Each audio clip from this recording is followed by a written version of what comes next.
Gas authority of ইন্ডিয়াতে কর্মী নিয়োগের বিজ্ঞপ্তি, নন এক্সিকিউটিভ পদে নিয়োগ করা হবে। দেশের বিভিন্ন প্রান্তে সব মিলিয়ে ৩৯১ জনকে নিয়োগ করা হবে। অনলাইনে আবেদন করা যাবে। ৮ই আগস্ট থেকে আবেদন জমা নেওয়া শুরু হয়ে গিয়েছে। শূন্যপদ মোট ৩৯১টি শূন্যপদ রয়েছে। Junior engineer, foreman, junior superintendent পদে নিয়োগ করা হবে। বয়সসীমা: জুনিয়র ইঞ্জিনিয়ার আবেদনের সর্বাধিক বয়স ৪৫, সংরক্ষিত শ্রেণীর প্রার্থীদের আবেদনের সর্বাধিক বয়স ৫৫।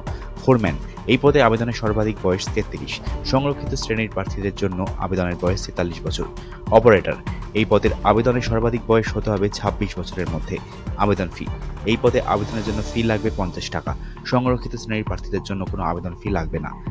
কিভাবে নিয়োগ: ১০০টি প্রশ্ন, ১০০ নম্বরের পরীক্ষা হবে। সময় ৯০ মিনিট। এই পরীক্ষায় পাশ করলে কম্পিউটার টেস্ট হবে।